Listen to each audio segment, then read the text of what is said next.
दीपक जोशी ने कांग्रेस ज्वाइन करने के साथ ही शिवराज सरकार पर तमाम आरोप लगाए। स्वदेश न्यूज से खास चर्चा में दीपक जोशी ने कहा कि अगर कांग्रेस पार्टी मौका देती है तो वो बुधनी विधानसभा क्षेत्र यानी कि मुख्यमंत्री शिवराज सिंह चौहान की विधानसभा से चुनाव लड़ेंगे। इस दौरान दीपक जोशी ने अपना दर्द बयां करते हुए कहा उनको भाजपा में रहते हुए काफी अपमान का सामना करना पड़ा।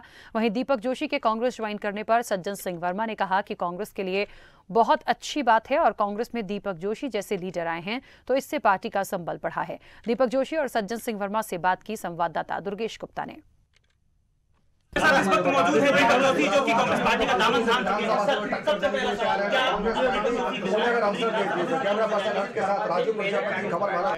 के नेतृत्वकर्ताओं को कहा कि मैं कोई सीट से चुनाव नहीं लड़ना चाहता, ना मुझे पद चाहिए, ना मुझे राज्यसभा लोकसभा चाहिए, ना मुझे किसी प्रकार का चैम्बर या मुझे किसी प्रकार की बैठने की व्यवस्था चाहिए। मैं तो कांग्रेस के एक साधारण कार्यकर्ता के रूप में काम करना चाहता हूँ। कांग्रेस के किसी कार्यकर्ता का हक छीनकर मैं किसी भी सीट से चुनाव लड़ने के लिए इसलिए नहीं कह रहा हूँ कि जिसने 4 साल 4.5 साल मेहनत करी, मैं उस कांग्रेस कार्यकर्ता का हक क्यों छीनूँ। आज हमारे राजवीर सिंह बैठे हैं, कांग्रेस परिवार से आते हैं, 4.5 साल से लगातार काम कर रहे हैं। आज इनकी जगह मैं टिकट मांगूँ, ठीक रहेगा? सिर्फ टिकट मांगना मेरा उद्देश्य नहीं था। मेरा तो सिर्फ विरोध इतना था कि मेरे पिताजी की जो विरासत मुझे मिली ईमानदारी की, आज उसको बीजेपी ने कहीं ना कहीं छेड़ा है और खोया भी है। आज भ्रष्टाचार से पूरा मध्य प्रदेश डूबा हुआ है, ये मैं स्पष्ट कर दूँ।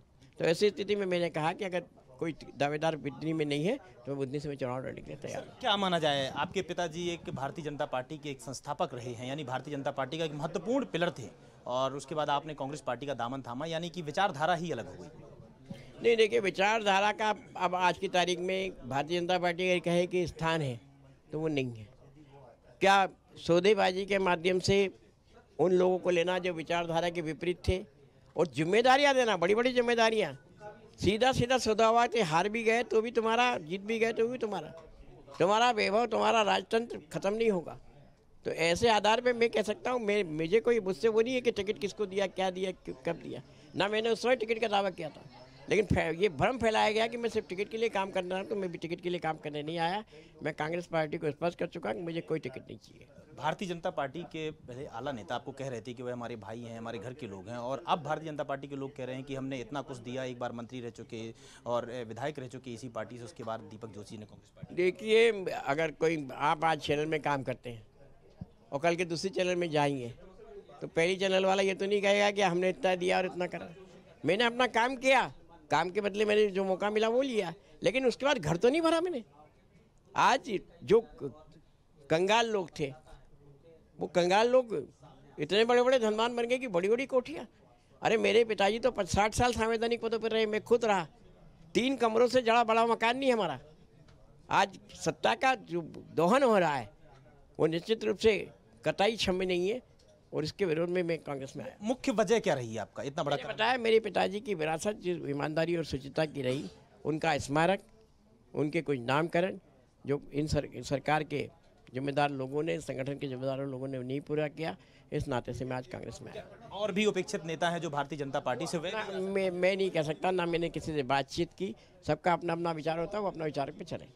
तो हमारे साथ दीपक जोशी जी मौजूद थे, जिन्होंने बताया तमाम कि भारतीय जनता पार्टी का दामन छोड़कर क्यों कांग्रेस पार्टी का उन्होंने दामन थामा।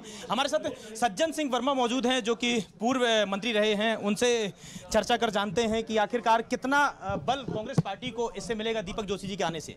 सर, एक बहुत बड़ा प्लस पॉइंट कांग्रेस पार्टी को मिला है, यानी कांग्रेस पार्टी को एक अच्छा नेता भारतीय जनता पार्टी की तरफ से आया है, क्या माना जाए? देखिए, दीपक जोशी जी के कांग्रेस में सम्मिलित होने से निश्चित रूप से कांग्रेस को एक बड़ा संबल मिलेगा। एक ऐसा व्यक्ति जिसके पिता श्री स्वर्गीय कैलाश जोशी जी, जिन्होंने हमेशा राजनीतिक और सामाजिक मूल्यों की रक्षा के लिए पद की बलि चढ़ाई, और दीपक जोशी उनके पुत्र हैं और खुद भी कई बार मंत्री रहे, तो दीपक जोशी के आने से निश्चित रूप से कांग्रेस को एक संबल मिलेगा। और बहुत सारे लोग जो अंदर ही अंदर छटपटा रहे हैं भाजपा की गलत नीतियों से, भाजपा के व्यवहार से, उन लोगों के लिए दीपक जोशी ने एक रास्ता खोला।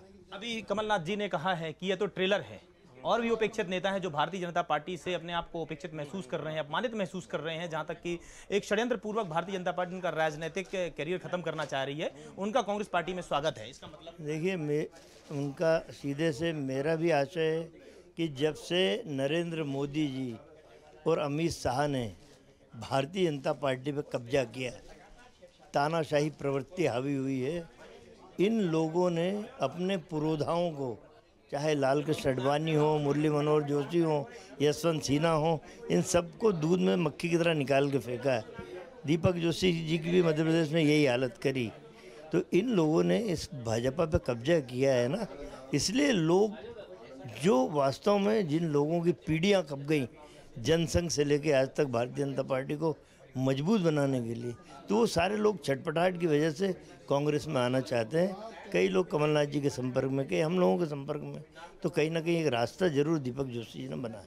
तो स्पष्ट तौर से हमारे साथ कांग्रेस पार्टी के पूर्व मंत्री सज्जन सिंह वर्मा भी मौजूद थे, जिन्होंने बताया कि आखिरकार दीपक जोशी जी किस वजह से कांग्रेस पार्टी का दामन थामा, और इसी के साथ में जिस तरह से चुनावी साल चल रहा है, दीपक जोशी जी के आने से कांग्रेस पार्टी को इसको बहुत बड़ा संबल मिलेगा। कैमरामैन रणवीर के साथ दुर्गेश गुप्ता, स्वदेश न्यूज, भोपाल।